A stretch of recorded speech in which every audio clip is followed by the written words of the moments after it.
arahato samma sambuddhassa.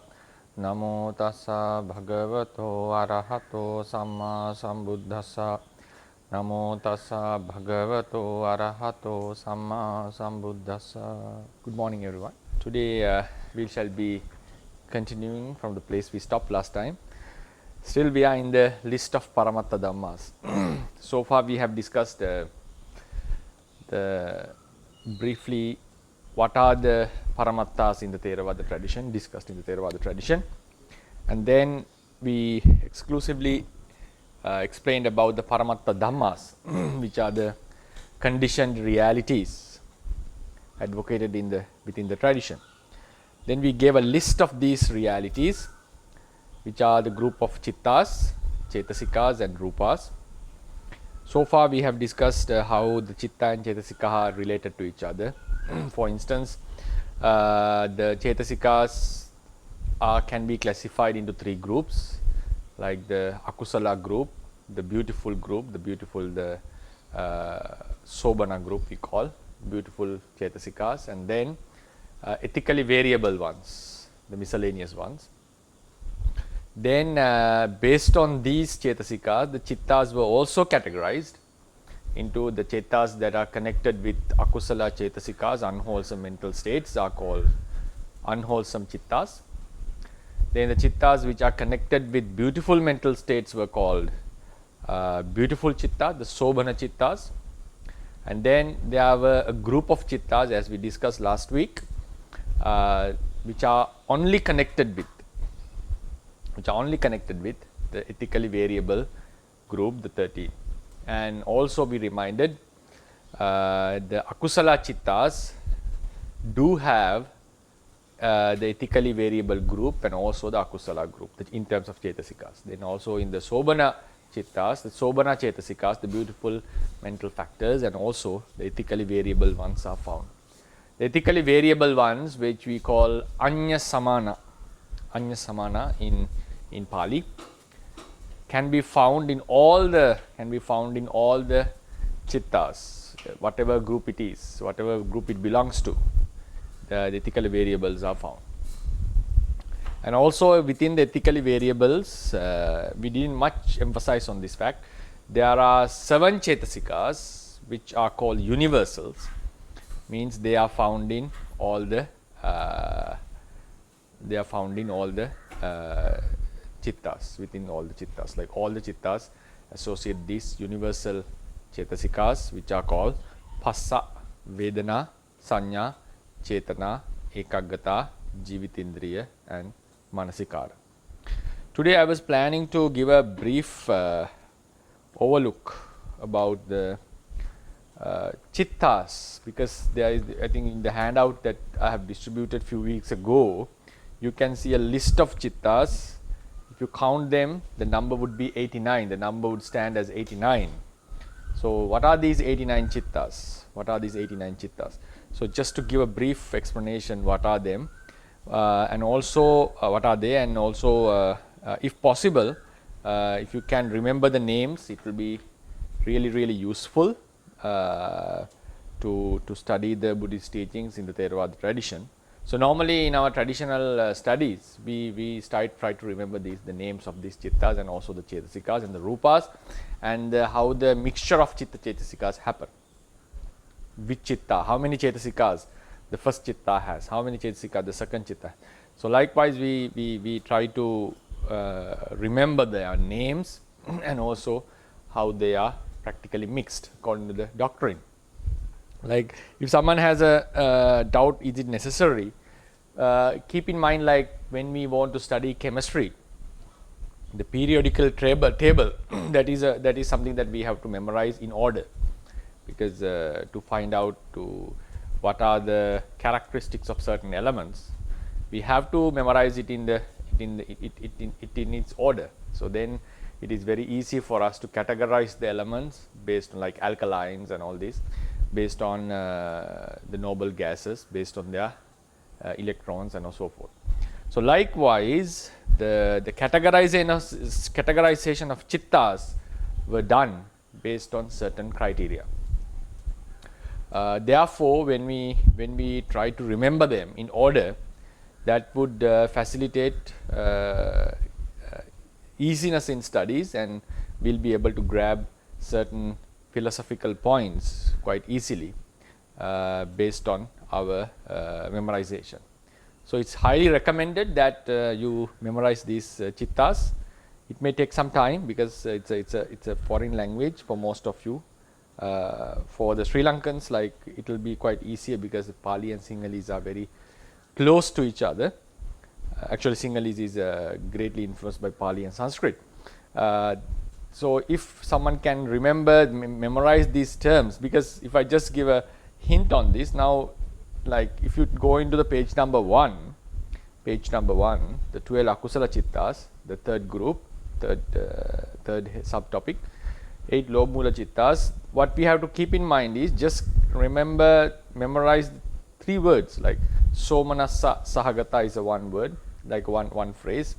Dittigata sampayutta, dittigata is one word, sampayutta, asankarika. So what changes is, sometimes the somanassa sahagata become upekka sahagata. Dittigata sampayutta is connected, becomes vippayutta. Dittigata sampayutta and dittigata vippayutta. These are the 2 terms. Asankarika becomes sasankarika. You just add s into the beginning. Asankarika and sasankarika. So then these 3 terms, like somanassa upekka, sampayutta, dittigata sampayutta, vippayutta, asankarika, sasankarika. So then we can mix the terms. So sometimes we can have somanassa sagata, dittigata sampayutta, asankarika, dittigata sampayutta, sasankarika. Somanassa sagata, dittigata sampayutta, sasankarika. Then we can change somanassa sagata, dittigata vippayutta, asankarika. Then somanassa sagata, dittigata vippayutta, sasankarika. So it's just there is a rhythm in there.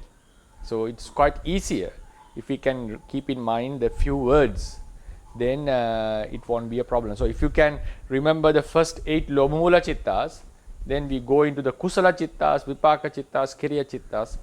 It's quite easy to keep in mind because they have the same formula. Instead of dittigata sampayutta, they become jnana sampayutta.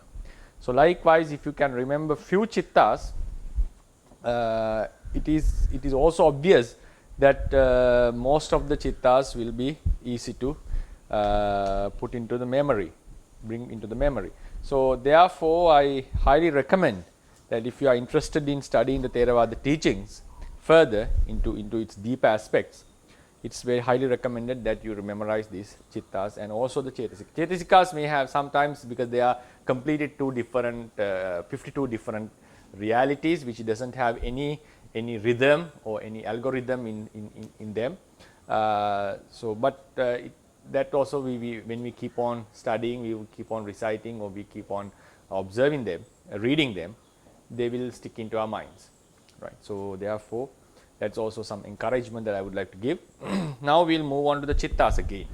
Because so far we have discussed the chittas based on the chetasikas. We explained the chetasikas, each and every chetasika we discussed last time. Then the chittas which are connected with chetasikas. Now I'm going to give an overall idea about what are these chittas. So if you go into the page number 1, we can see chitta. There are 3 types of, first line is that there are 3 types of Sankata Paramatthadhammas mentioned within the tradition. 89 or 121 chittas. 121 will be classified later. Then 52 chetasikas and 18 rupa. 18 rupa, we exclude the Anippanna rupas which are not concretely produced. So it becomes 18 instead of 28. Then we come into chitta. So the topic of chitta is fourfold based on the sphere or the bhumi. We can call it sometimes we may call it the land, bhumi, but here it's better to call the sphere, because land is a physical thing. So bhumi here doesn't always refer to the land upon which we stand or upon which we live. This is a certain kind of sphere, sometimes which cannot be specifically specifically mentioned in terms of locally. It is not possible to specify locally, like in terms of location. The topic of sphere is something broader. So just keep in mind, these are the 4 types of spheres based on the definition has been based on craving. Definition is based on craving. So roughly we can understand the karma sphere is the divine world and the human world and the woeful realms. This is the karma sphere. Then we call it the sensual sphere, the sensual realm. Then we come into another sphere called rupa realm, which is attained by attaining jhana, higher concentration. Then there is another realm called arupa realm, immaterial we call, immaterial realm, which is also state attained with jhana, but there is no form. It's a formless state. It's a completely a different realm we call. Then we have the lokutras. Lokutras are not the lives, they are just states that we should attain. That is the final attainment or goal of Buddhist teachings. So based on these spheres, the chitta is fourfold as 54 kamavachara, 15 rupavachara, 12 arupavachara and 8 lokutra. I think we have discussed this chart few times so far already. So the chitta consciousness is divided into 4 groups. Kamavachara, like consciousness of the sensual realm.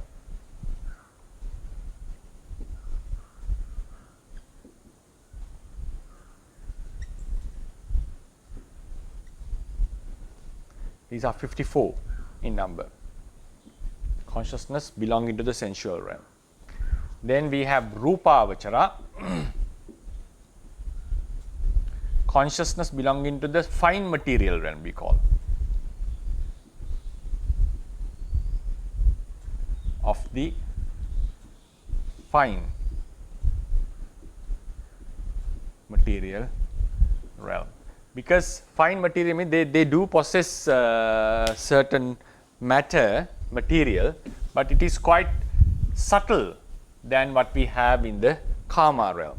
Karma realm means there is sensual pleasure in this realm. In the rupa realms, so after this karma realm, the person has already overcome the sensual desires. One who attains the rupavachara realm has overcome the sensual desires, so that's why he is born there. So there are 15 chittas that belong to this realm. Belonging to a realm doesn't mean that chitta only arises over there. Belonging to a realm has a different explanation on it. A chitta which is the object of the craving related to this realm, a chitta which is the object of the craving related to the realm is classified as consciousness of the fine material realm. So in case to have a rough idea, just keep in mind these chittas appear most in those realms, but it doesn't mean that these chittas cannot arise in the sensual realm. So even in the sensual the chittas that arise in the sensual realm can arise in other realms as well. So the classification is not based on the place where the chitta arises. The original classification is made on the craving which can take these chittas as objects. So that is the accepted criterion to decide to which realm the chittas are located. There are some explanations based on the place where they arise, but they still have some complications. So therefore, just keep in mind the chittas are classified into these groups not because of the place they arise. So these chittas can arise in other realms as well. For instance, we have 4 types of realms. The arupa realm. Arupa realm is the highest realm we'll call. There is no form in it. There is a different types of species living there, which are formless because they attain such state having given up the attachment to the rupa, having suppressed the attachment to the rupa. Then we have rupa realm, which is also a Brahma state, but lower to this realm because they do possess a rupa, they do possess some material stuff. Arupa realm do not have material self, they only have the chitta. Then we have Kama realm. Kama realm is the realm or the world that we live in. Humans, deities, and also the woeful beings like animals, hell beings, the ghosts, they all belong into this realm. So we are altogether 11 worlds belong to this realm. There are 11 Kama realms, 16 Rupa realms. There are 16 worlds pertaining to this realm. Then 4 Arupa realms, and there is another sphere we call Lokuttara, which is not a life, which are states, like the Nirvana is the Lokuttara Bhumi. And then the Chittas which are related to this Bhumi are called Lokuttara Chittas. The classification is any consciousness which is an object of the craving towards this realm, the craving that leads to be born in this realm. If a chitta is an object of attached by such a craving, that chitta is classified as Kamavachara. If any chitta is being attached by the craving that leads to these realms, then that chitta is considered as Rupavachara. If a chitta is attached by the craving which leads to this realm, then that chitta is considered as Arupavachara. If a chitta is not attached by any craving, by any means, such chittas are called Lokuttara. Better to call them Apariyapanna. Another synonym for them is Apariyapanna. Apariyapanna are the chittas that are not craved by any sort of craving. So then we have Arupavachara. Arupavachara, consciousness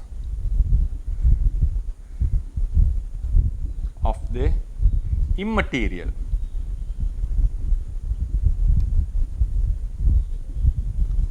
Then we have 12. Then Lokuttara, I prefer to use the word Apariyapanna actually. Apariyapanna. There are 8. The chittas which are not craved by chittas, consciousness,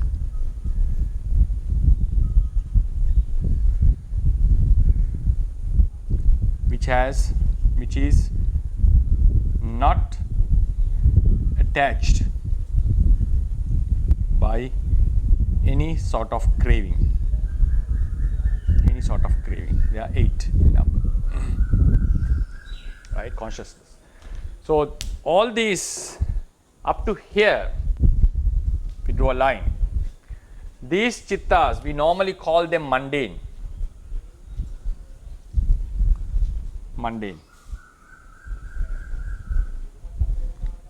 Like Lokya is the Pali word for that, Lokya. There are 81 if we count them. 54, 15 and 12 is 81. And these we call the supramundane.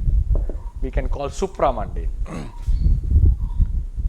Supramundane, which has gone beyond the mundane sphere, or we can call them Lokuttara. Like Lokuttara. So these are the these chittas. Among these chittas, these 54. Now, though we call all of them now the word mundane normally refers to some secular things which are not very advanced. But in the Buddhist aspect, the Theravada aspect, how we translate these words, though the normal humans, normal beings who are lacking spirituality, normally possess only these 54 chittas. These chittas are higher attainments in terms of spiritual aspect. Like highly concentrated chittas are there. They are highly concentrated chittas. They have only through gradual training of the mind, culturing of the mind, we are able to attain these chittas. So therefore the normal folks of the world would possess these chittas, these 54, they are attained with higher spiritual attainments, normally, higher spiritual attainments. But still, we call them mundane because compared to these chittas, compared to these 8, that would cut off the defilements that are completely beyond the defilements, which are not the objects of defilements. So still we call all of them, even they are attained with spiritual development, still we call them mundane. So this word mundane doesn't insist that these are lower chittas. They are lower compared to these 8. That is true. But compared to these chittas, these 54, the ordinary chittas that we possess, they are highly developed, spiritually advanced chittas are there. So therefore we have to keep in mind, we may call them mundane, because one thing is, these spiritual attainments, still one can get attached to such high achievements that we made in spirituality. A high concentration, well focusedness on a certain object, and it brings lots of bliss to us, it brings a lot of comfort to us, it takes our mind out from away from the defilements, the burning defilements. So normally a person who has attained these states, these chittas, would normally get attached to such blissful experiences. So therefore they are still object of certain type of a craving. That craving which attached to these chittas are not the ordinary craving or the lust that we experience in day-to-day life. There is a subtle kind of a craving towards it. But these chittas are completely beyond the scope of craving. Beyond the scope of craving. So they are never an object of attachment or of tanha. So therefore we consider them as supramundane, completely beyond the mundane realm. So keep it in mind, normally the chittas that should be called mundane are these chittas, these are ordinary chittas. Then these chittas are spiritual attainments in terms of the worldly level, but still as they are objects of craving, we still categorize them as mundane chittas. Right? Mundane chittas. So this is the chart of the 89 chittas, and then we try to analyze one by one. If you go to the handout, page number 1, we see the second subtopic. 54 Kamavachara chittas are threefold as following. They are again threefold. I'm not going to write it in the board because then it will be really complicated. So we have 12 akusala chittas, 18 ahetuka, and 24 kama sobhana. So these 54 is threefold again. These 15 are also threefold again. This 12 is again threefold. 8 is twofold. 8 is twofold. So this is the basic categorization. 54 ordinary chittas are threefold, and these 12 are also again threefold. 8 chittas are normally twofold, right? They are twofold. If I draw them here, 54 chittas are threefold.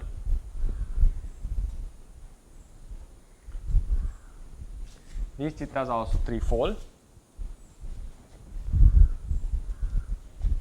Here is twofold.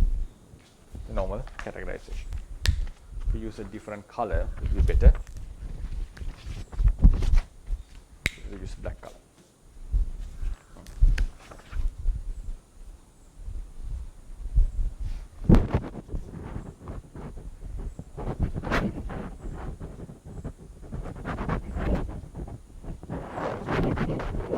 So I'll just write these 3 classifications because they would have further classifications. So we can say 12 akusala chittas. Akusala is unwholesome. Then we have ahetuka, rootless. They don't have any roots. Then kama sobhana, 24. This is how the number 54 is made. I think you can see it in the handout. So we'll first go into the 12 akusala chittas. Unwholesome consciousness. So I haven't given the translation actually, just to make the handout brief, because if I give the translation to each and every term, this handout would get double, right? The size would get double. So, and also I want most of the listeners to get used to the Pali words. So 12 akusala chittas, the unwholesome chittas, then they are again threefold, as Lobha Mula, Dosa Mula and Moha Mula. They are again threefold, the 12 akusala chittas. You can see these in a handout. First, they are classified into 8 Lobha Mulas. 8 Lobha Mulas. Then if you go to page number 2, we find 2 Dosa Mulas. 2 Dosa Mulas. Dosa is hatred or the anger. Then 2 Moha Mulas, delusion, rooted in delusion, rooted in anger, and the first page, rooted in craving. So then 8 chittas rooted in craving, 2 chittas rooted in anger, 2 chittas rooted in delusion. So this is how the classification is. So these are 12 akusala, out of them the 8 Lobha Mula chittas. 8 Lobha Mula chittas means consciousness rooted in greed, consciousness based on greed, consciousness which has greed as the prominent factor, which is motivated by greed, whatever it is we can call, they are Lobha Mula chittas, 8 Lobha Mula chittas. So when we do certain acts like enjoying sensual pleasures, enjoying the gratifying the 5 senses, and trying to satisfy ourselves, trying to build up a career in the life, like with some motivation, and trying to enjoy our life, loving our beloved ones like children, the family members, the husbands, wives, parents, in all these occasions, the chitta that normally arises in us is these 8 Lobha Mula chittas. 8 Lobha Mula chittas delight in certain objects. Sometimes in the spiritual aspect also, we have a delight in doing good things, but there is a slight difference in it. Sometimes we may get attached or we may like certain objects because of the benefits they give us, like to associate a good teacher, like to live in a good place that is conducive to our practice, and also to read certain books that inspire us. So there is a liking on it, but this liking is mainly motivated by seeing the benefits that they give us, and those benefits are also for our spiritual development, like to develop our good virtuous qualities. At the same time, we may get attached to some person or something, and we may start to love it or to like it. So the difference can be seen. Now sometimes it will be a little bit difficult to distinguish what sort of a liking we have. We have a liking towards something which is beneficial to us in terms of the wholesomeness, and sometimes we may have some liking towards a certain object or a person because we like it, because we like to associate it, because it gives us some pleasure, talking with him or talking with that person, or seeing it, looking at it. Sometimes we may get certain pleasures on it. So how do we distinguish it? Now it becomes obvious, is one aspect of distinguishing. It becomes obvious when we get separated from that object. When we are separated from that object, the feeling that we get is quite different. It's quite different. The feeling, the sorrow, the unhappiness that we have by seeing or getting separated from a beloved one, and getting separated from something which is beneficial to our lives, we have 2 different types of sorrows. I think all of us have experienced that. The sorrow losing something which is beneficial to our practice or to our spiritual or to our wholesomeness, to our good life, and also losing something that we really attach, is 2 different things. We may not cry normally, like when something beneficial to us is lost. It can come into that level to some people, I admit that, but the feeling is quite different. But when we lose someone that we love, the suffering is immense and it torments our mind differently from a separation from something which is supportive to our practice. So it shows that the lobha, the attachment, liking based on lobha, it doesn't like a separation from the beloved object. It doesn't like the separation or getting apart from that specific object that we attach to. So that is the difference between liking in the wholesome side and also liking in the unwholesome side. So here we are talking about a liking in the Lobamula Chittas in the handout. We are talking about a liking that of that sort, like which doesn't like the object to get doesn't like to get apart from the object. So these chittas, and also they arise while in the unwholesome side, like performing the adultery, the sexual misconduct is specifically done with these chittas. Then sometimes getting attached to, starting to like the objects that others possess, and also it is mentioned all the wrong views are held with these chittas. Basically, because the wrong view is most of the cases, almost all the cases, is based on the self, the idea of self. Idea of self is based on the craving towards our lives.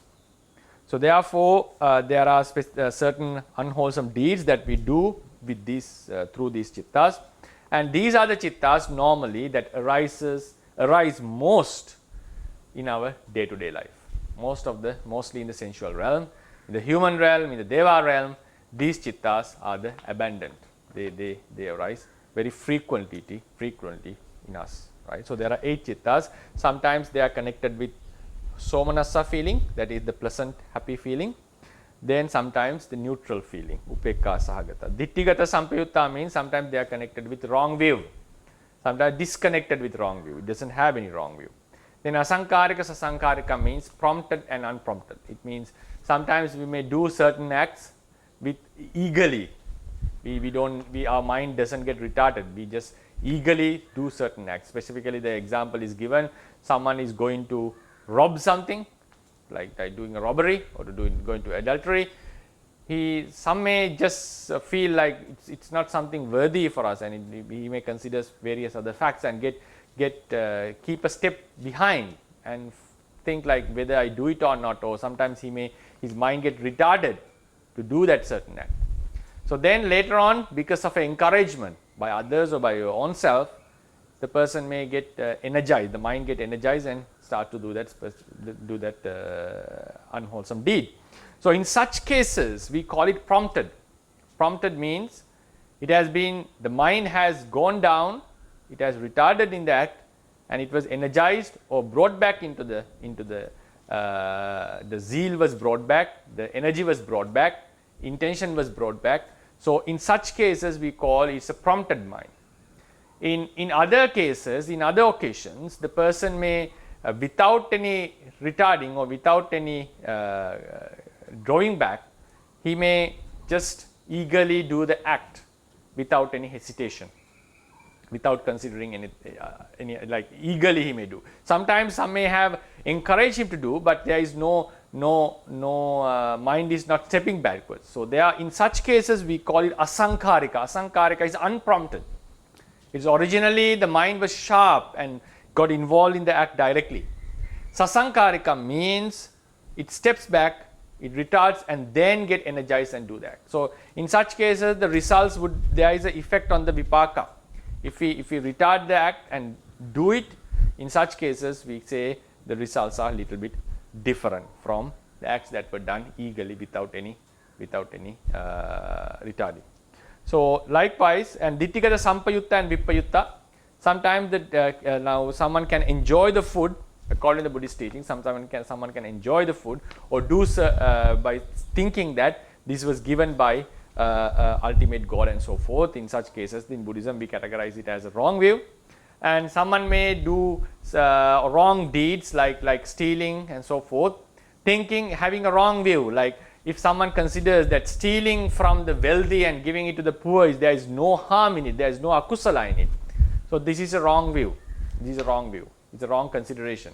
According to the Buddhist teachings, whether the person, the one who is being looted, his wealth or his status doesn't matter, as long as we take the things that doesn't belong to us by force. So likewise, if someone does certain acts with such wrong ideologies, wrong views, then we call it's a ditthigata sampayutta chitta. Then somanassa sahagata and upekka sahagata, sometimes we do the acts happily. In some occasions, our mind is not that much excited in our unwholesome deed.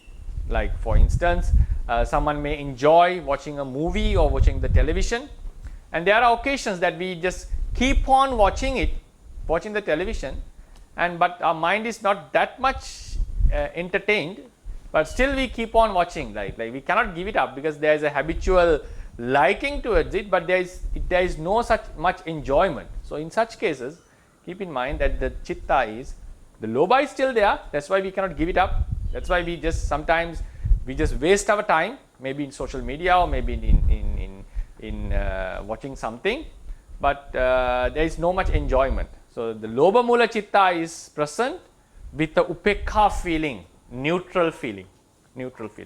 So when we analyze these chitta in our day-to-day life, we find these chittas are very prominent in our lives. Sometimes we may give food to animal. There are two ways that we can give the food. Like we can give it as a donation to the animal to support its life, and also sometimes we may give food to enjoy seeing how they eat. In such occasions, giving is a wholesome act. Normally when we give something, that's a wholesome deed. But when we enjoy seeing them eating, like someone can enjoy in a wholesome manner, like being happy that it enjoys it, but sometimes we do it for like fun, like going for safari and so forth. In such occasions, the chitta is lobha mula. We adorn ourselves to be beautiful, to be attractive.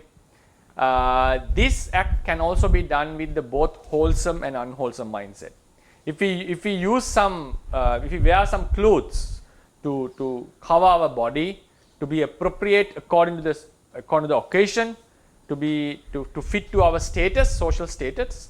So that is, in such acts, the wearing has been done with wisdom, with a wholesome mindset.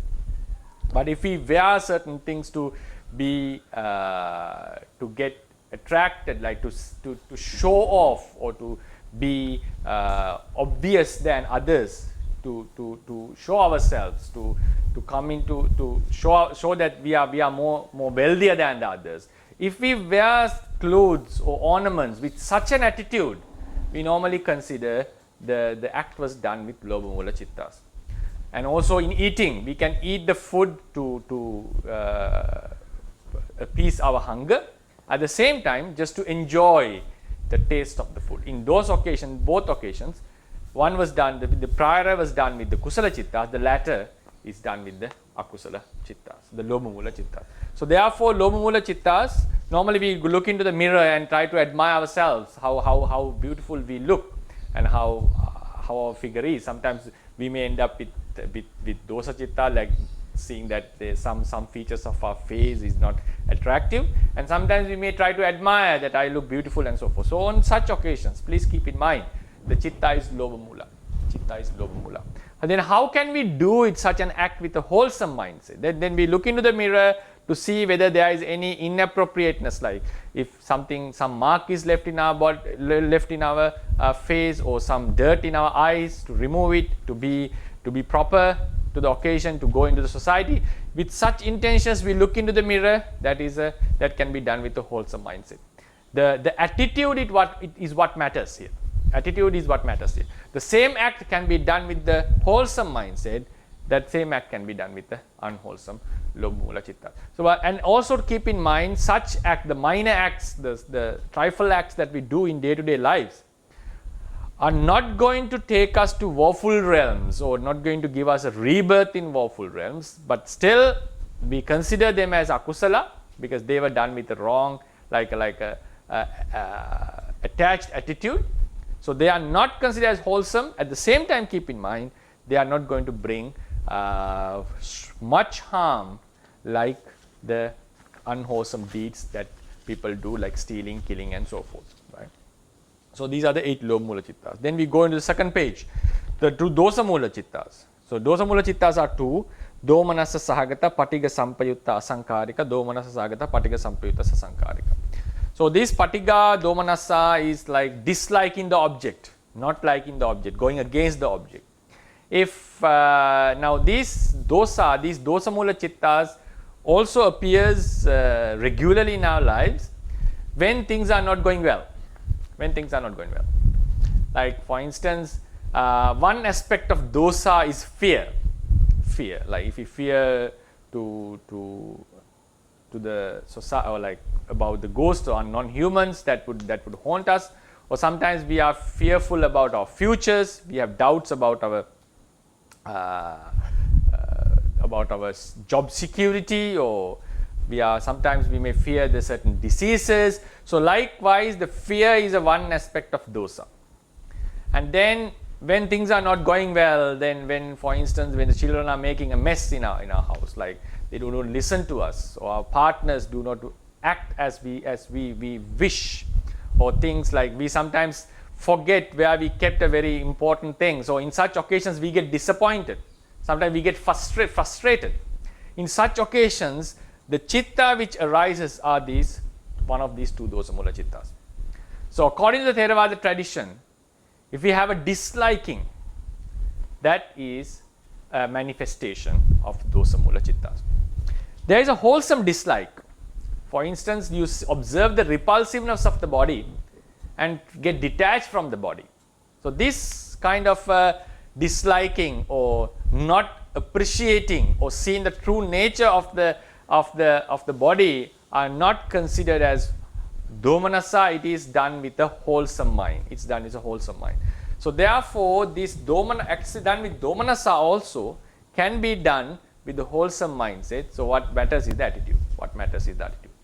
Then there are certain unwholesome deeds that we do only with the dosamula chittas, like killing, harsh words, like telling things that hurts others, speaking out words that would spear into their hearts, or to make them feel uncomfortable. If we do it with the intention to harm others, so that act is done surely with the dosamula chitta. And sometimes even stealing and all these can be done with dosamula chittas. To, like, someone can steal other stuff to bring down their success, or to harm them.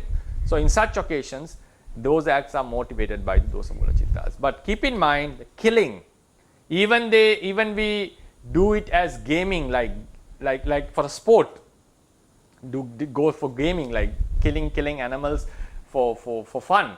Even on such occasions, the bullet is shot with the dosamula chitta. The arrow is shot with the dosamula chitta. So the final execution of the killing has to be done with the dosamula chitta. That is how the Theravada tradition explains.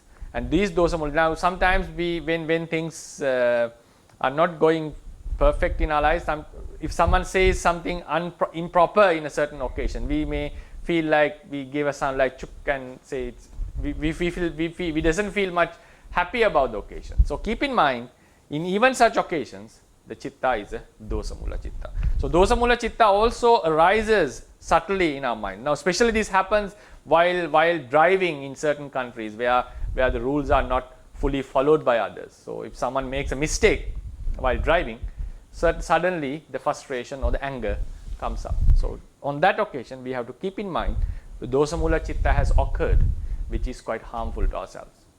It is not very harmfully like doing a misdeed like killing and so forth, but still it takes out of a piece.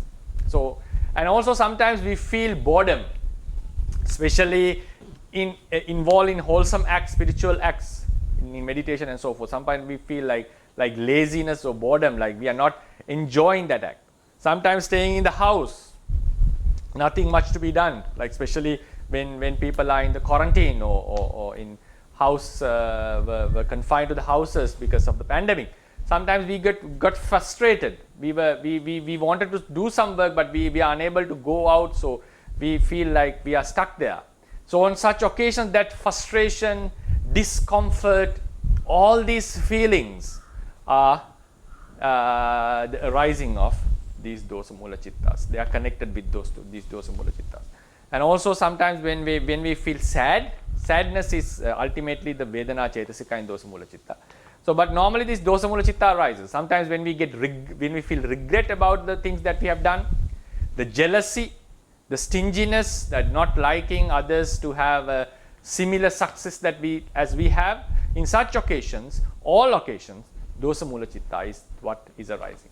And also so we can see how prominent these chittas are also in our lives, like the lobha mula chitta. Especially these chittas arise in most of the countries, I feel, during election times, like seeing the opponent, the person that we don't like speaking in public, or criticizing the candidate that we support. We normally get this frustration, or we start to observe all the bad deeds that the person has done. So this is obviously a dosa mula chitta. So therefore, if we want to have spiritually enhance ourselves, these in present day-to-day life, we have to be aware of this arising of dosa mula chittas. And it also arises observing the real faults of others. Sometimes people make mistakes, that's true. They actually fault, that should be criticized.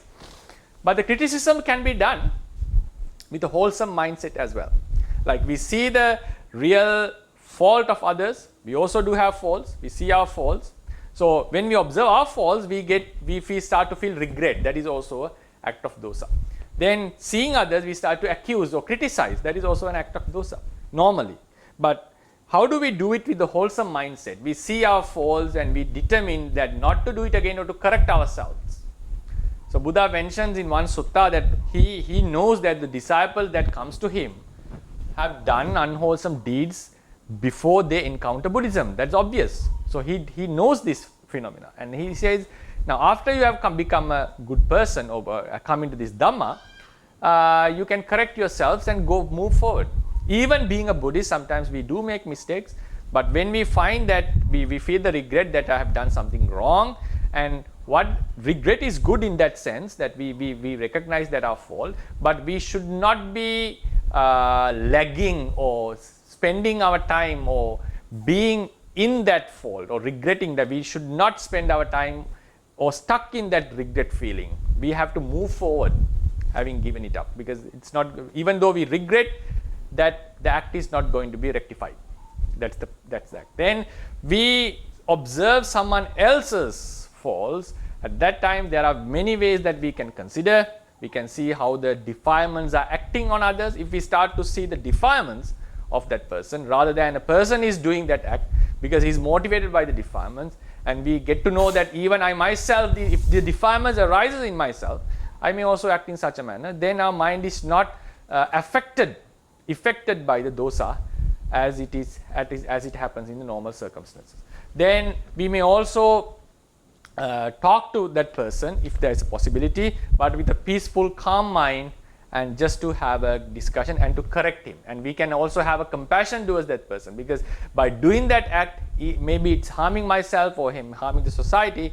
He is unintentionally, unknowingly, not intentionally, unknowingly, he is causing harm to himself in terms of karma and vipaka. So likewise, when we start to think on such aspects, we can face the situation, the same situation, with a wholesome mindset. So that is also something we have to keep in mind.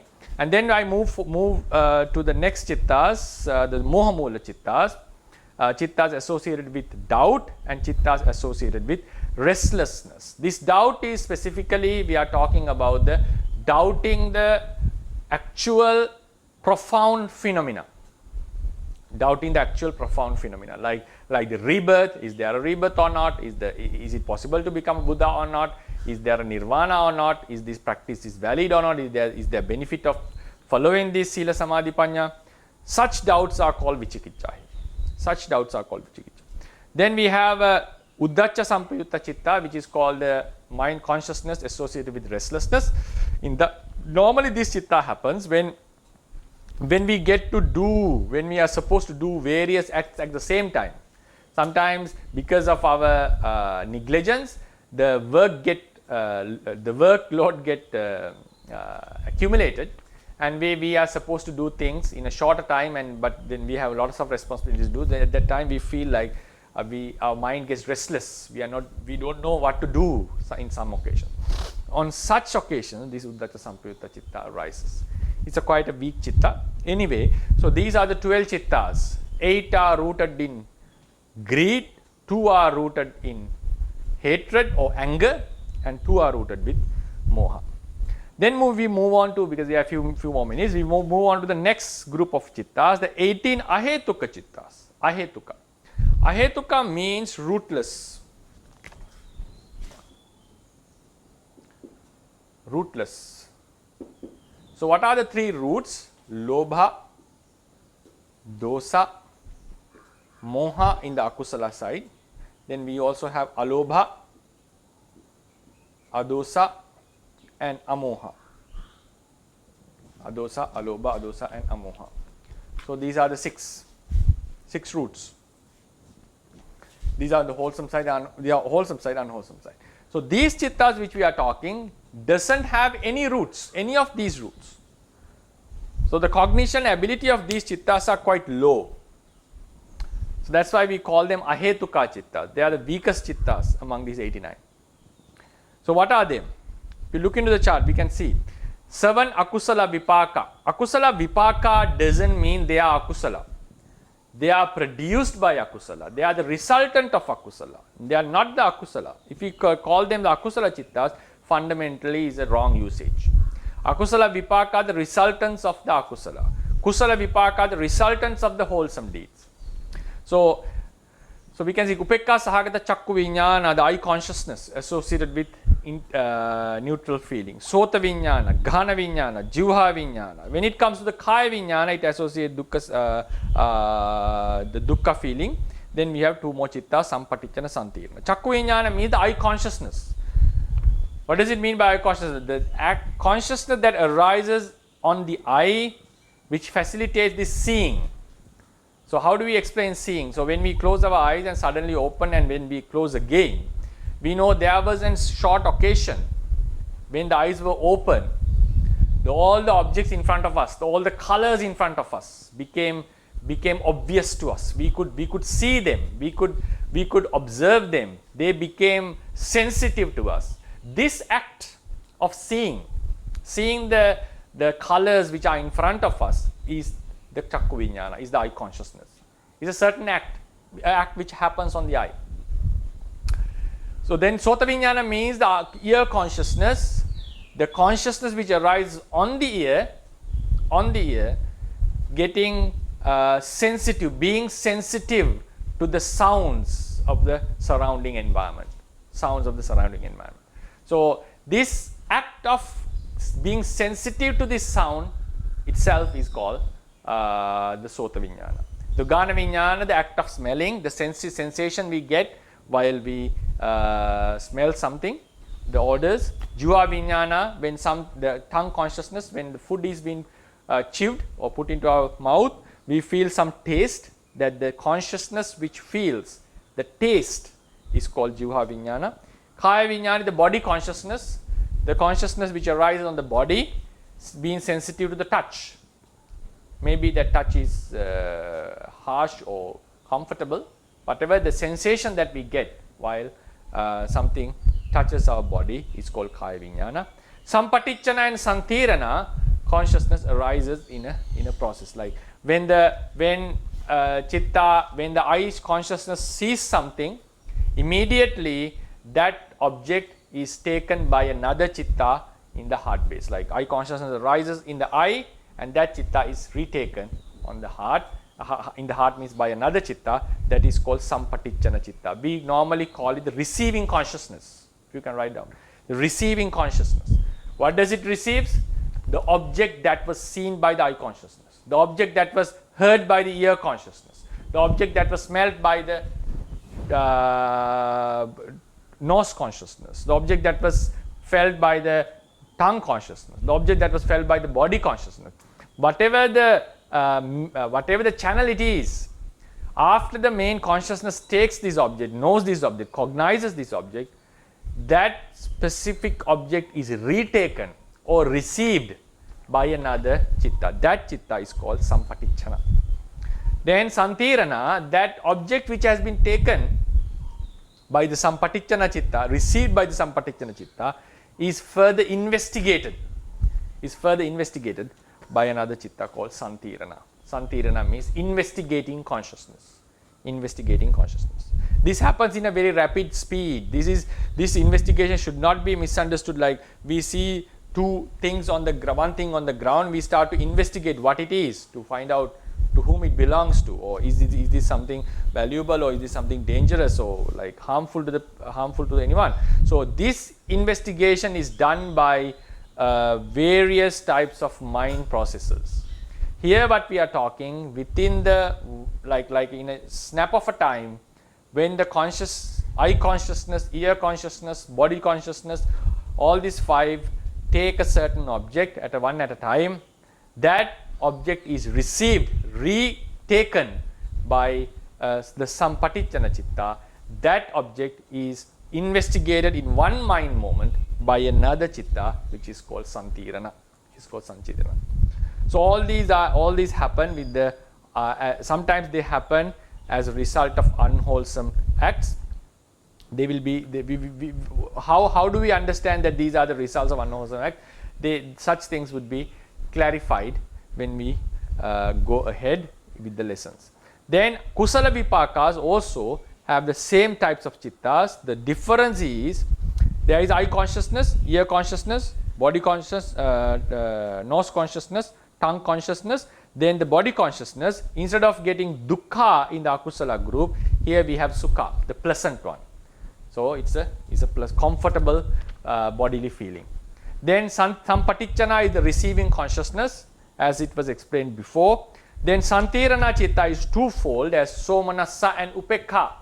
Somanassa and upekha, because if the object is very pleasant, very attractive, the investigating consciousness becomes somanassa. If the object is attractive or pleasant but not in a very high intense level, then it becomes upekha sahagata.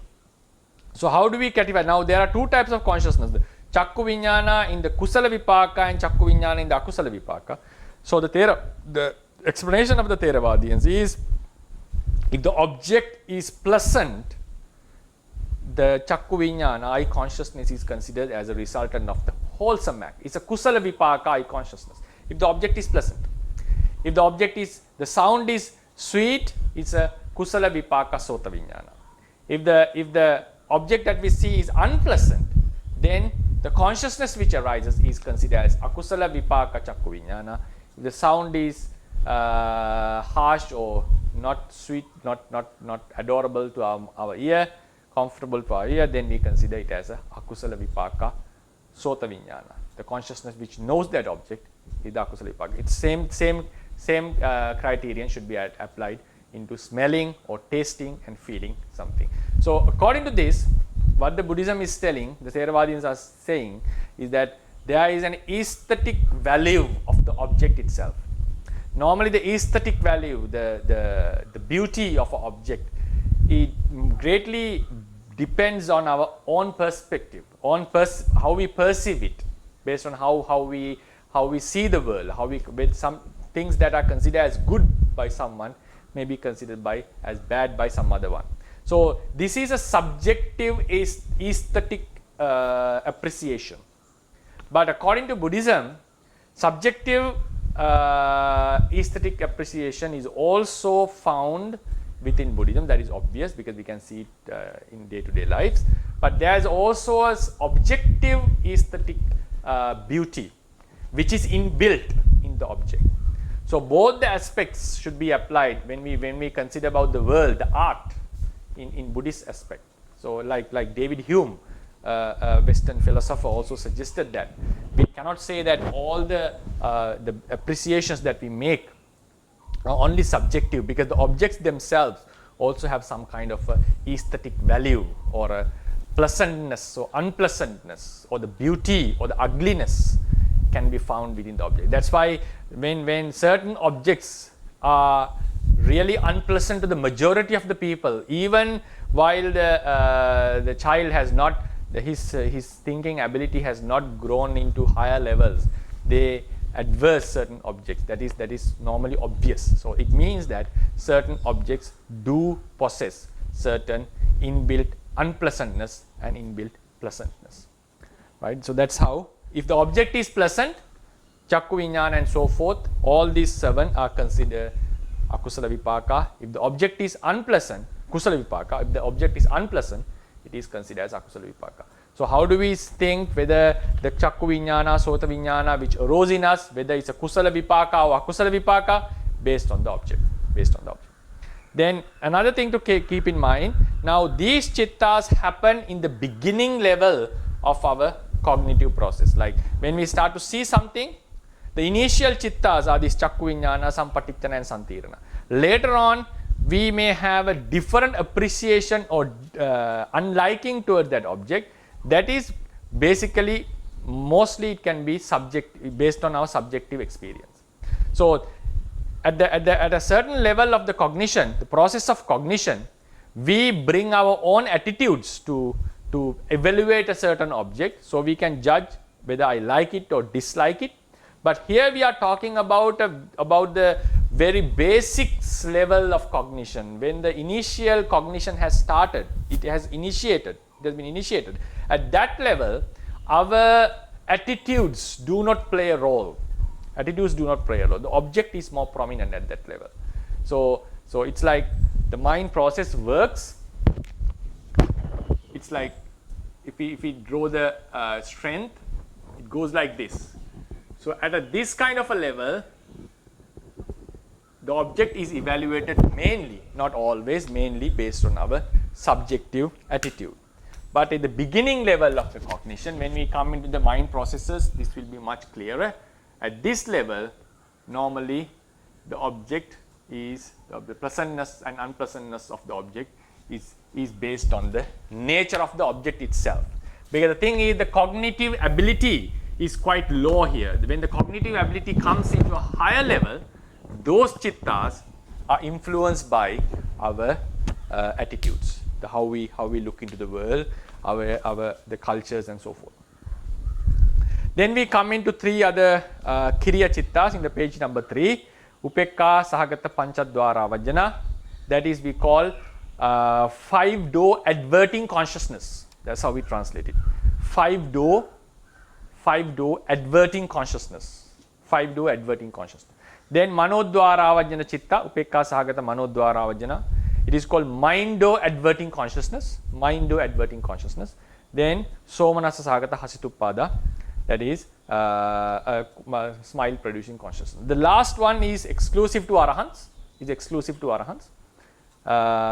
They can smile with 5 types of chittas. One of them is the Hasituppada. Then the 2 adverting is when an object strikes at one of our 5 sense doors, our mind is first it is adverted or directed towards that object. That is called Panchadwara Vajjana. So when an object strikes at our eye, our mind was in a different state. Initially, the mind has to take this object. It means mind is directed towards the newly arrived object. So normally these 5-door adverting consciousness should arise before the 5 consciousness. Eye consciousness, ear, tongue, nose and body consciousness. Before these consciousness, what arises is this 5-door adverting consciousness. The 5-door adverting consciousness directs our minds toward that particular object, then the eye consciousness arises, then the receiving consciousness arises, then the investigating consciousness arises. That is how the sequence is. First the consciousness, the adverting consciousness, because the mind was in a different state, it was taking a different kind of object, we call it the Bhavanga Chitta. Then when an object strikes at our mind, first the mind was directed towards the new object, then it experiences the object with any of the eye, ears, nose, tongue, body consciousnesses. Then it is received again by a different consciousness, we call the receiving consciousness. Then it is investigated by the Santirana, the investigating consciousness.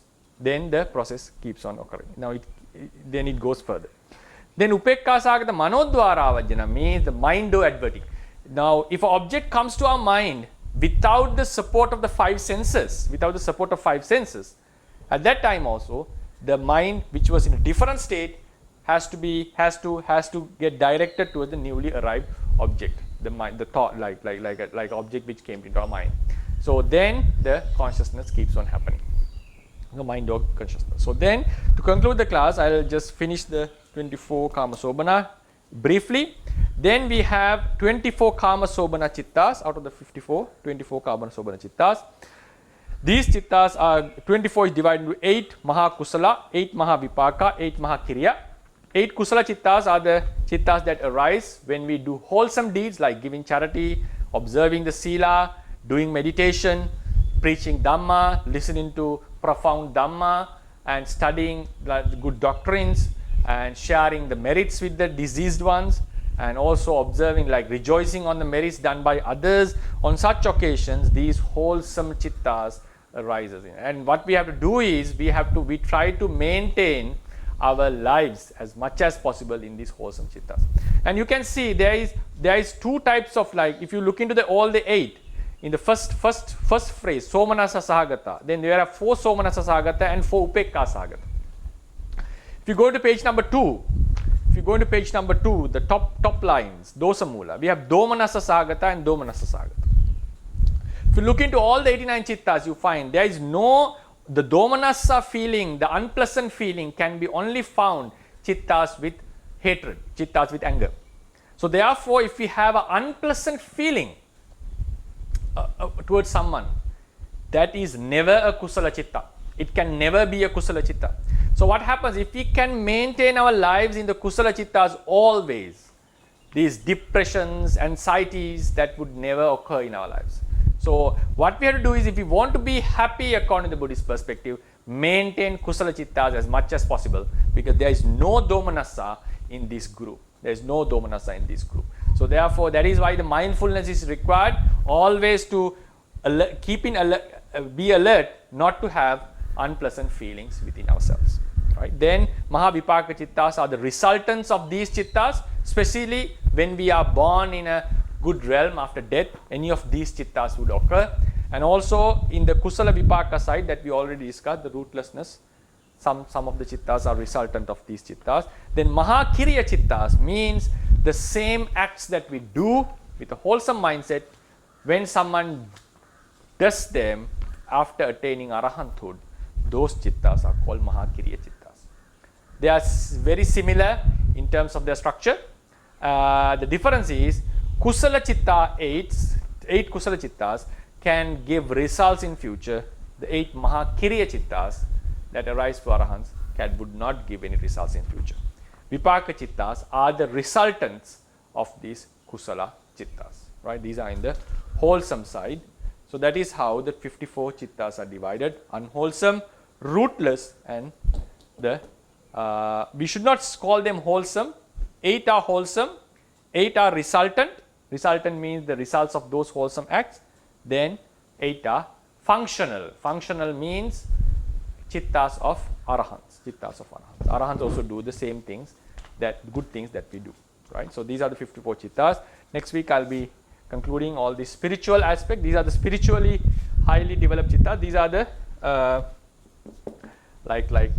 mundane, ordinary chitta. So in the ordinary level, people have akusala, people have good thoughts, kusalas, and so forth. At the same time, these ahetuka chittas mostly represent the experiences that we have with the 5 senses, and how the chittas that occurs during the process of experience in the world. So this is the lecture that I would like to deliver today. I hope you got some idea about the 54 chittas, the Kamachala chittas, and we normally get all these chittas. So I'll open the forum to have the Q&A session. Yes, so for everyone else, if you have any questions, you can raise your hand, or you can put the question in the chat box.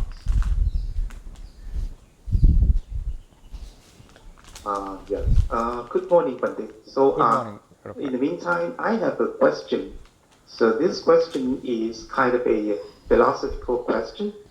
So here the lectures, the series, the lectures you are giving us, the name of the series is The Fundamentals of the Doctrines. Yeah. So what I'm understanding is that you're presenting to us the individual building blocks of the teaching. Yeah. And then, so for example, like we say that for Chitta is like a fundamental or building block of the world. So, and then the other day, you also mentioned about the aramana rasa, and then also today you also mentioned about that, the value or the properties of the object.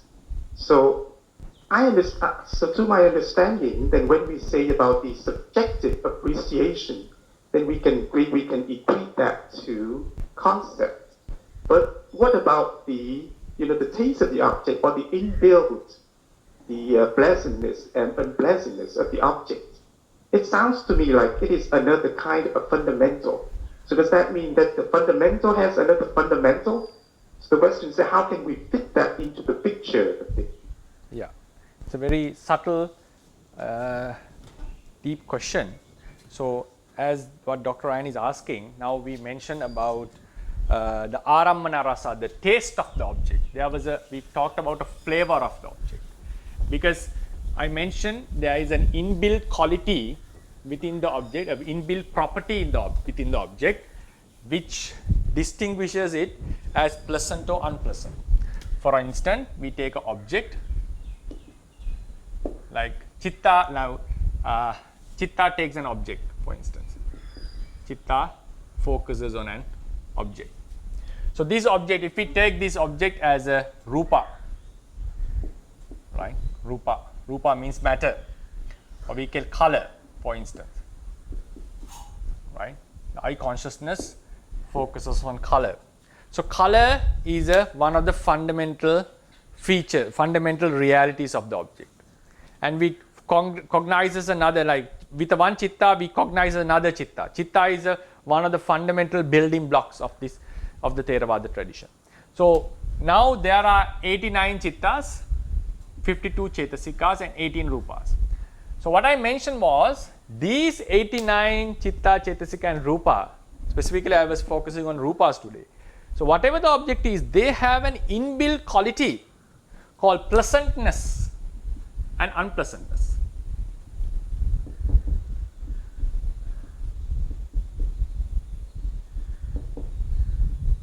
Pleasantness and unpleasantness, either, whatever it is. We don't have both at one object according to the tradition. So pleasant, and we also mentioned that it is something inbuilt within the object. Sometimes the subjective appreciation is there, that is obvious in the world, and also there is an objective pleasantness and unpleasantness. Objective means regardless of our attitude towards the object itself possesses some kind of a value, some kind of a property. So now the question is, if they are the building blocks, ultimate realities, then what are they? So these are the ultimate realities. If the realities possess a pleasantness or unpleasantness, what are they? What are these? So these are the realities. And what is this pleasantness and unpleasantness? So are they another fundamental? Are they another reality? So it's a very subtle question, because we explain that these are the fundamentals, these are the realities. So our teaching is based on these realities, and those realities possess some other subtle quality, a property called pleasantness and unpleasantness. So how do we explain this? So according to the Theravada tradition, I normally discuss this matter in when we come into the some other topics, like arammana and so forth. So someone can think like there are two ways to consider this. There is an object. These are the realities. These realities are taken by a certain chitta. Then the reality is, it doesn't have any pleasantness or unpleasantness. The reality itself is the reality. When it is considered by the chitta may consider it as pleasant, the chitta may consider it as unpleasant. Chitta may consider it as pleasant, chitta may consider it as unpleasant. That is one option. So there is no necessary of pleasantness or unpleasantness within the object. How the chitta considers the object is which divides the object into pleasant object or unpleasant object. That is the first way of considering. The second way of considering is there is an inbuilt quality within the object, and the mind is sensitive. The Vedana feels that pleasantness and unpleasantness. On that occasion, the pleasantness, unpleasantness is objective. In the first occasion, the pleasantness and unpleasantness is subjective, right? So these are the two ways of explanation. So then we go into the Buddha's explanation. Buddha's explanation. So then we find, like, this has been explained by all the commentators and the sub-commentators unanimously. So how do we find a way to understand it? That is what matters.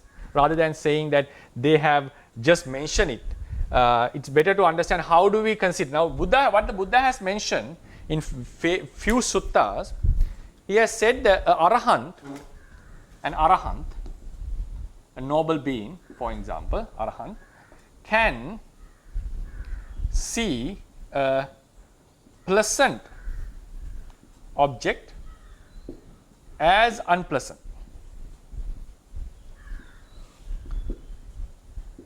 Not to feel as unpleasant, to see object as unpleasant. So this statement is what has made the tradition to come into such a explanation. A pleasant object can be seen as unpleasant.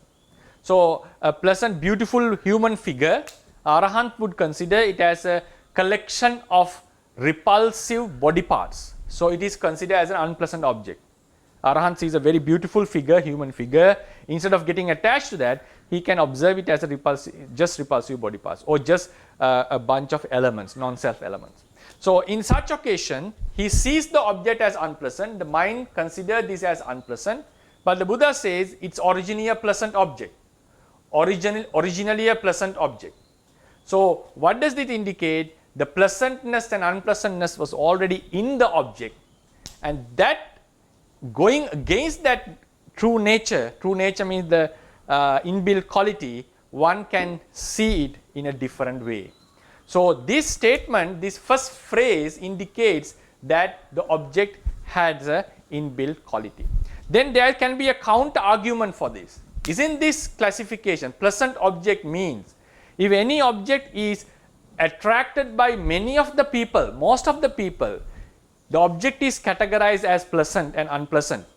Not the object itself has a pleasantness or unpleasantness. So there can be another counter argument for this. Now, according to what I say is, this statement indicates that the object has a pleasantness and unpleasantness within the object. So one can seize other ways. Why one can see it in other way? Because it already had an original pleasantness or unpleasantness.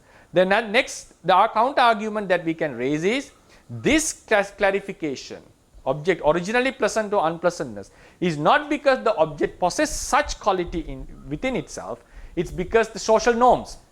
If the most of the people consider something as pleasant, then we consider it as something pleasant, and if most of the people consider something as unpleasant, then we consider it as unpleasant. So then again the question comes, why is an object mostly considered by people as pleasant, and why certain objects are mostly considered by something unpleasant? So for that, the commentators come into the explanation, because there is some kind of a nature within the object, which makes most of the people to like it and most of the people to dislike it. So naturally, what in the end what they comes is, there is something within the object which causes which can be termed as itta bhava and anitta bhava. We call it in Pali itta bhava, pleasantness, and anitta bhava,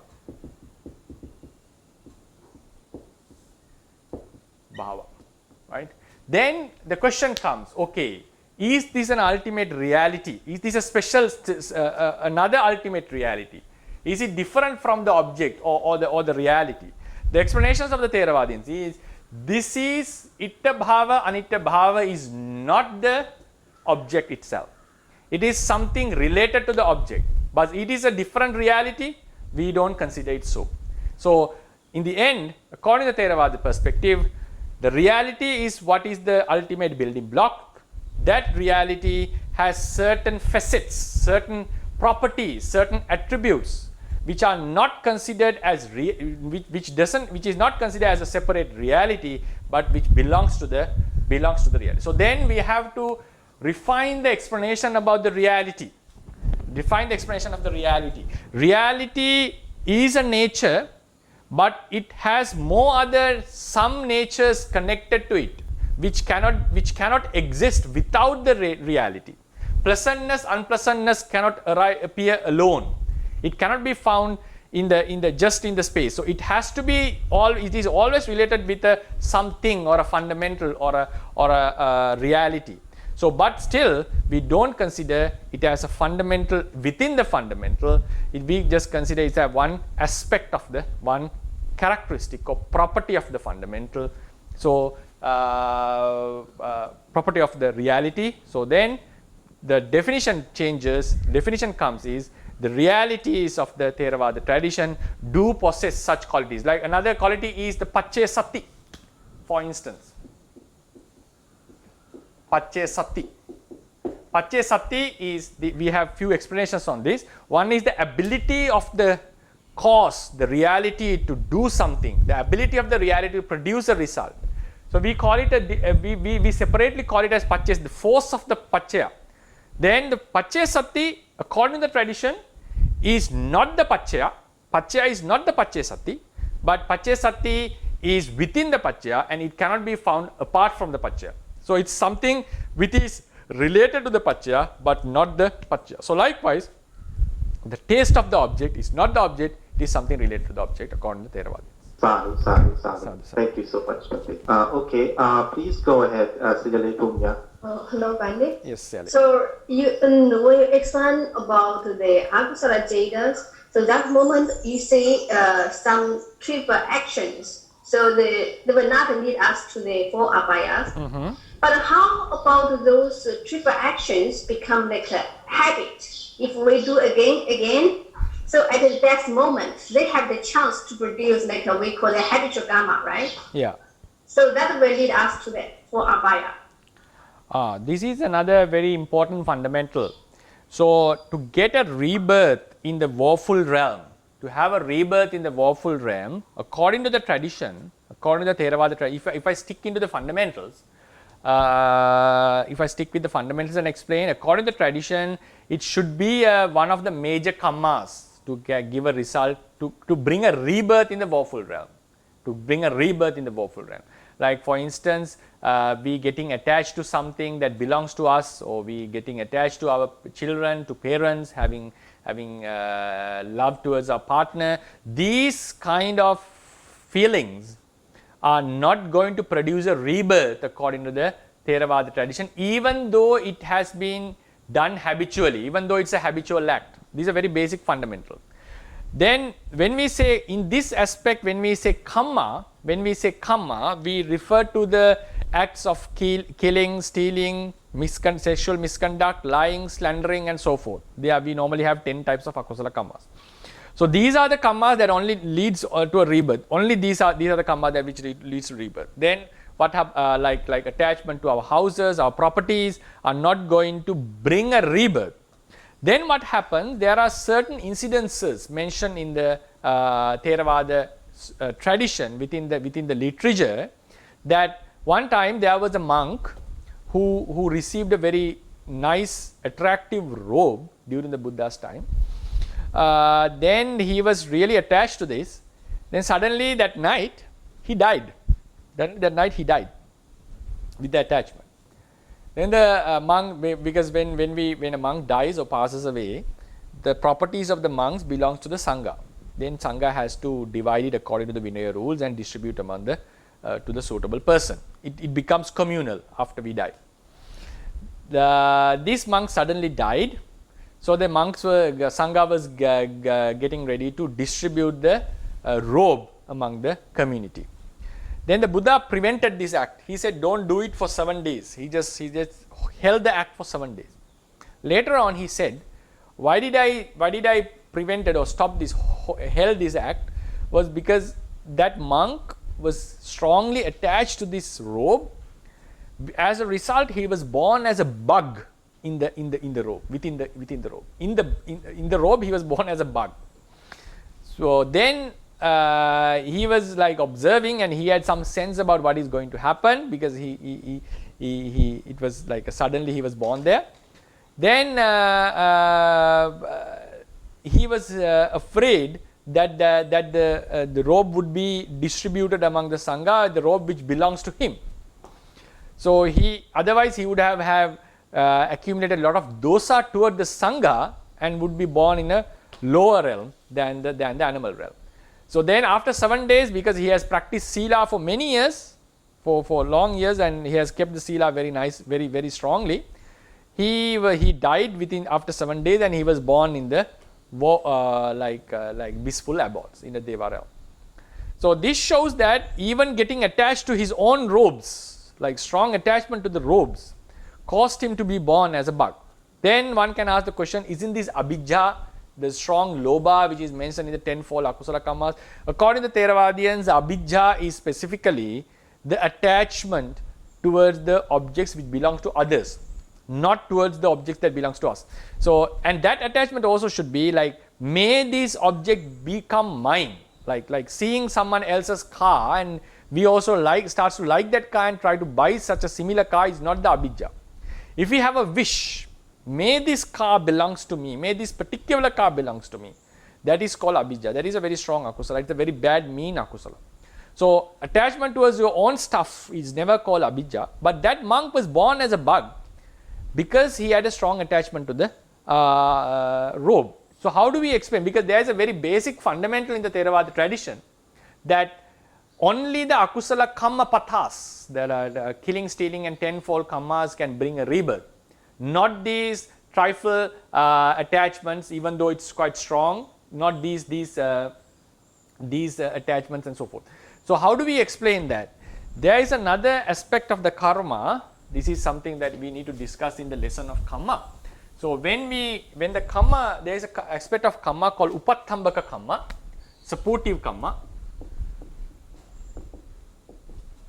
The supportive kamma is fewfold. One aspect of supportive kamma is giving the opportunity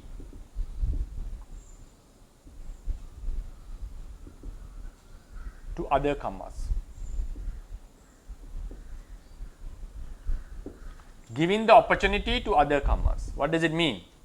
Now at the close of death, we normally know at the close of death, now the mind stream is working. At the close of death, sometimes we tend to remember the things. Now a person may have a akusala kamma dominating at the moment, for instance. Akusala kamma is dominating and he is supposed to go to the woeful realm. Now akusala is dominating. So what happens? A very good friend comes to the person and says him and reminds him, you have done lots of good deeds, so please remember them. Please rejoice on the deeds that you have done. So that person starts to recall the deeds that he has already done. So what happens? These chittas become kusala. These chittas become kusala. These recalling chittas are not going to give a result in the next life. These chittas gives the opportunity, facilitates the opportunity for a past kusala kamma to give the result. The opportunity was given because of these chittas. We call it payoga sampatti. So likewise, when we have kusala thoughts within our mind, it gives the opportunity to past kusalas to give results. When akusala is dominant, it gives opportunity to our past akusalas to give results. So likewise, when in that particular incident, how the Theravadians would explain is that monk had a strong attachment towards his robe, and that was an unwholesome mental state. That, because it was very strong, not very subtle, that as you said is like a very strong kind of attachment. Rather than it's habitual, we call it like it was intensified one. That lobha facilitated one of the past akusalas to come forth and give the next rebirth. The rebirth was given because of any one of the 10 akusala kammas that he has done, maybe in this life or in a past life. Well, what the attachment did was is facilitated. So in that sense, when someone is dying, if there is a very strong, high attachment towards someone or towards the people, towards the beloved ones, towards the property, and if he is unable to give it up, and the sorrow and lobha starts to dominate, this akusala can cause a past akusala to give the result, and this attachment, because of this attachment, the location of his birth would be decided. So most of the cases, people who die with the attachment towards their property are born among the properties, and they start to haunt and do various things. Maybe can be animals within that property area of the property. So that the location was caused because of his attachment towards them, towards the person or towards the thing. But akusala kamma, the rebirth was given by akusala kamma. Because I explained this, not breaking the fundamentals of the Theravadians. According to them, a rebirth is given by any of these 10 unwholesome deeds. So that is how I would explain that. Oh, so funny. This explanation also fits with the red regs. Because I remember there's one story when Sri Lanka Thera, when he was taking the boat, he hit the grass or something at that moment. He was falling apart. Yeah, not Sri Lankan. Actually, this was this happened in long time before. He broke the leaf, right? That's the story, right? He was born in the Bhopal realm. Yes. Yeah, that this is how we explain it, because that was not a kamma. That was not a kamma. Actually, it didn't cause him akusala, even not an offense. Because of his regret, past akusalas came forth, and he was born in the Bhopal realm. Okay, thank you, Pandit. Yeah. So in that sense, even if I say trifle loba, I'm not talking about normal type of attachment that we have to in our day-to-day lives and so forth. That is normal to any human being. We are talking about a very strong type of bondage, attachment. This can be quite dangerous. This can be quite dangerous. If a mother or father cannot give up the attachment to these children, the parents, children cannot give up the attachment to their parents, and also toward the spouse. So and also especially to the property. If the mind is obsessed with such attachment, that can be a dangerous sign. It's not that attachment is going to give a rebirth. It can facilitate the past akusalas to give some woeful rebirth. Thank you, Pandit. Sadhu. Please go ahead, Mr. Ananda. Thank you. Swamina Sasarai, actually this is also related to the question asked by Dr. Ryan. Yeah. So when you were talking about the objectivity and subjectivity and aesthetic value of the object, Bhante, now is it related to one realm, like like for example, if you get a dead body, it might get attracted to a fox or someone who wants to eat that. But definitely all humans don't like it. So so how do you explain that actually? That's one question. It's a very important question, and it's quite tough to explain actually. So I would give you the criteria given by the Theravada tradition. So whether this is applicable or whether this have any solid stand, that is something else. I would let you know that what is the criteria, as you asked. Is it confined to a certain realm? That it's a very good question. Like a dead body, like a rotten body, would always be an unpleasant object to most of the humans. I think almost all the humans would not like it, but except one who is really hungry or want to get some food and to survive. A fox would surely like it. The same thing with the excrement, the stools. People would surely dislike it, but the pigs or the dogs would still appreciate such thing. So how do we decide? Is it just now the pleasantness is confined to the human realm? So do we say pleasant object for the humans, or unpleasant objects for the humans is pleasant for the pigs, or something like that? I think that's the question, right? Yes. Yeah. So then the Theravadians, the decider, how do we decide ultimately whether object is pleasant or unpleasant? Whether pleasant or unpleasant. So the thing is, according to the Buddha, he has made like there is some kind of pleasantness or unpleasantness. Then how do we bring it to feel? So explanation is, take a society, human society. It's a human society. 2 occasions. During a Buddhopada, a time of a Buddha, or an era, it's better to say the era, era of a universal monarch. Right? These are the two eras. During these eras, epochs, there are there's a social hierarchy, like various social levels.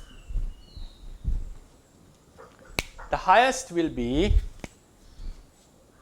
the kings, then the ministers in the lower realm, the second level, then the merchant, the farmers, and so forth, and the lowest, like the slaves.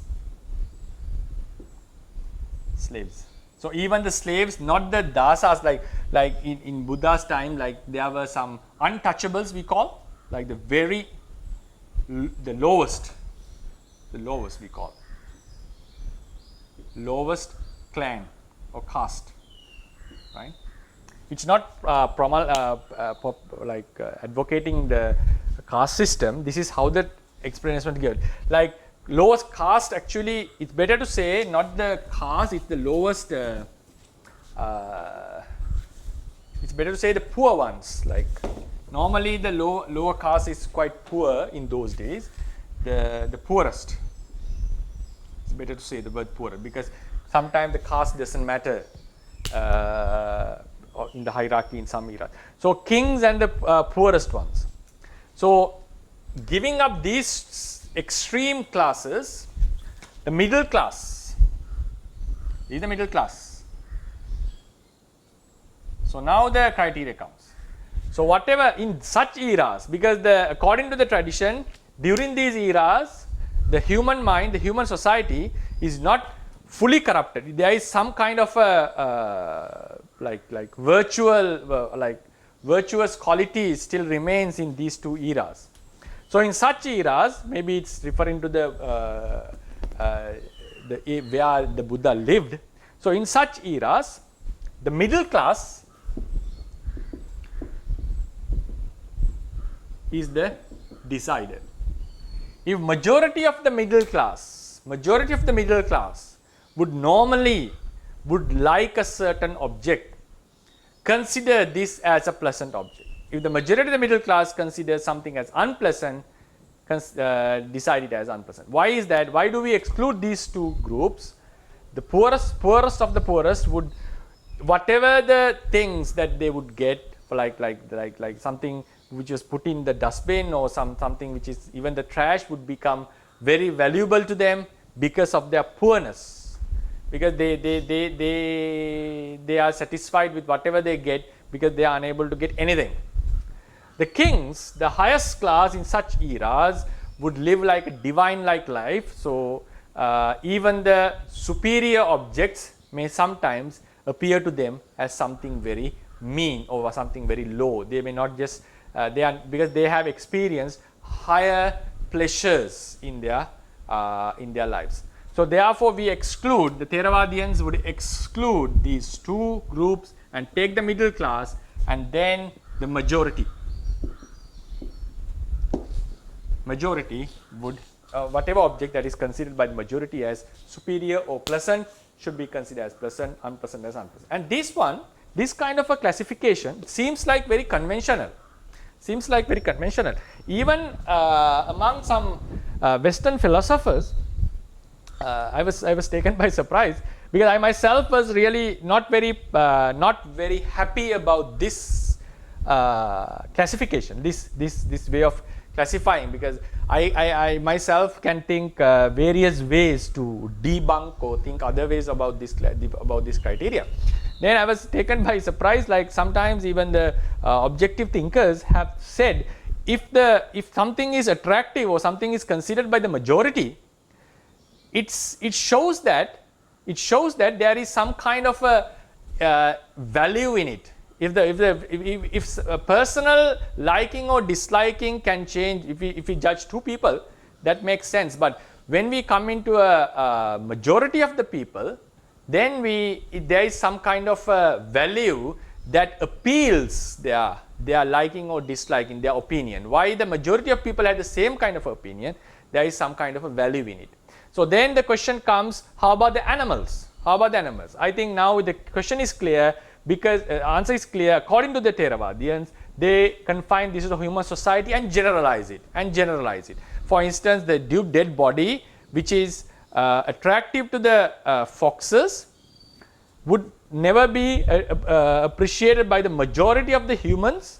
Sometimes a dead body of a beloved one, because of the love or the craving, someone may start to like it because of his strong attachment, but the majority would not appreciate such an act. So therefore, taking the human society, they would generalize and say this is how the pleasantness and unpleasantness is decided of an object. So this is the opinion of the Theravadians.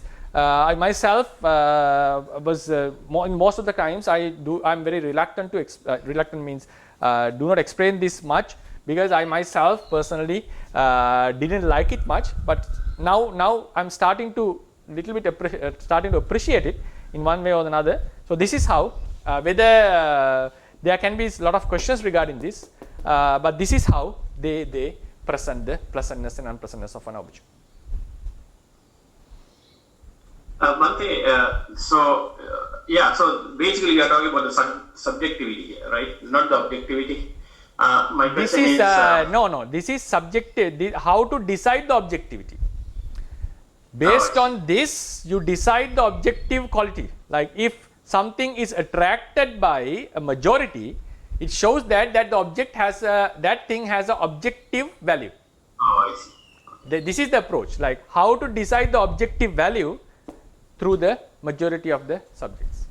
Mm-hmm. Okay, thank you. And I have another question, but maybe I can ask later if others don't have. Thank you. Okay. Okay. Sadhu. Thank you, Bhante. Yeah. So please go ahead, Dhamma friend Chu HT. Good morning, Bhante. Good morning. Just now, Bhante told about the story about the monk become Bhakt and then become a Deva. The story you told just now. Regarding this, is it just a pure story for education purpose, or was it a real story which was spoke by the Deva who came back to tell the story? Which Deva story? I'm just little bit I forgot, but The story that Bhante spoke just now say that the Deva attached to the rope and then become the Bhakts, and then after monk that become the Devas. Yes. The monk attached So to the was rope. it just a story purely for education purpose, or was it a real history? Within the tradition, we don't have such stories for the like these were considered within the tradition as original stories. Now this was, according to the commentary, this was said by the Buddha. Like within the tradition, we consider it as a original story. Whether it's authenticity, how to judge its authenticity is something else. But if I talk within the tradition, they would consider it as an original story. Oh, okay. Thank you, Bhante. Thank you, Bhante. Sadhu. And one more hand, Bhante. Okay. So please go ahead, Dhamma friend Technica. That's one answer. There was something. Sorry. Yeah.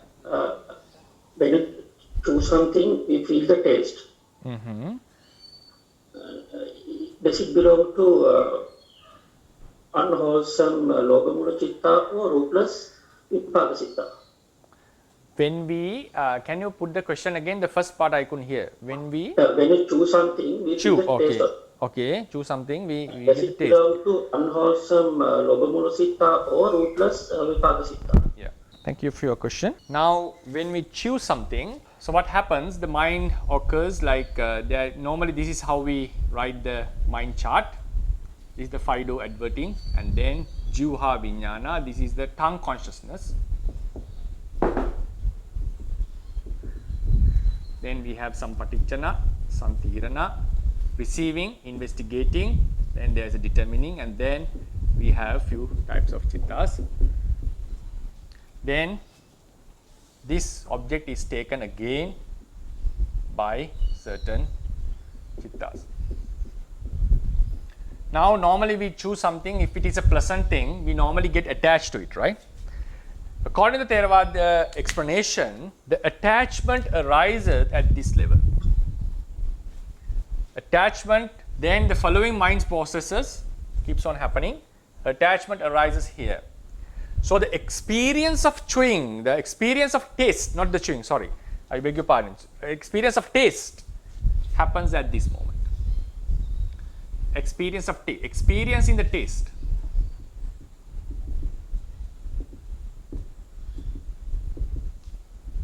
This is the function of Jivha Vinyana.